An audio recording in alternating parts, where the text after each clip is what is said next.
Today, we'll be taking a look at the gas regulator on this Whirlpool gas range.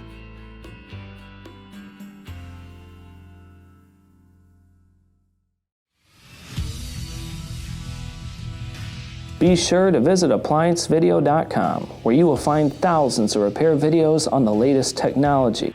And for a limited time, you can save big on an annual membership and take advantage of all of our premium benefits. ApplianceVideo.com. Do it right the first time.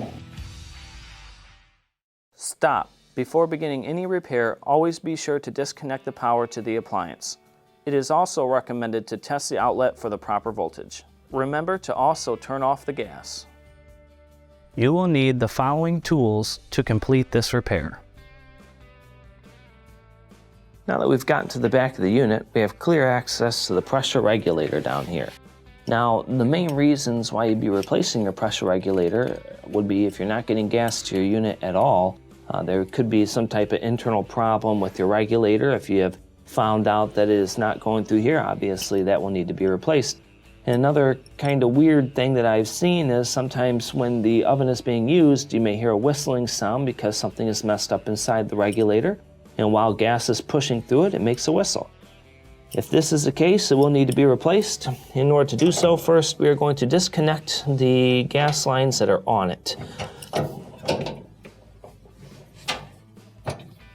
So let's start with the ones on the top.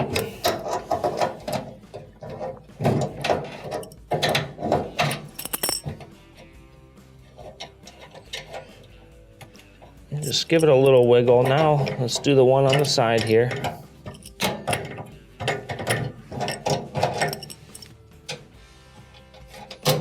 Remove this one. Now you have 2 1/4-inch screws that are holding the regulator on the bracket here. So let's take out the first one. Hold on to the regulator while we take out the second one.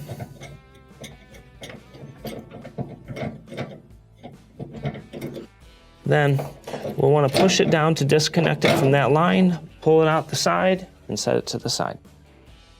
When installing your new regulator, first we're going to slide it in, and what I want you to do is start to press up on the top and see if we can't get this top one threaded first. These fittings are a little funny, and sometimes you have to wrestle with it in order to get it to thread. It's got to be perfect.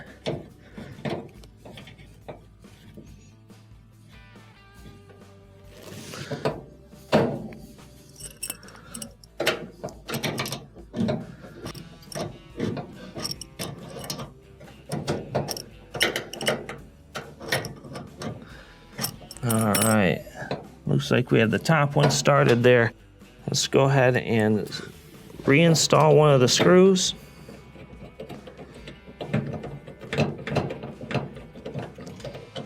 And then let's start to tighten this the rest of the way down.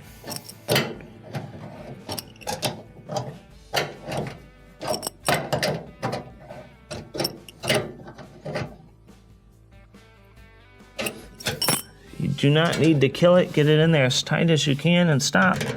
Let's slide in the other one and start to get this one mounted.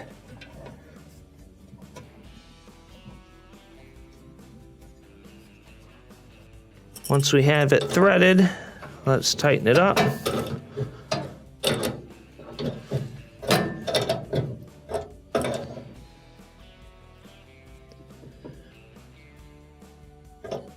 Once you get it hand tightened, about 1/4 of a turn is fine.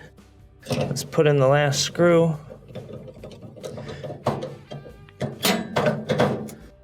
Make sure you check for leaks when installing your gas line, and this will complete your repair. Thank you for watching another quality video from ApplianceVideo.com. If you found this video helpful, make sure you click the like and subscribe to our channel.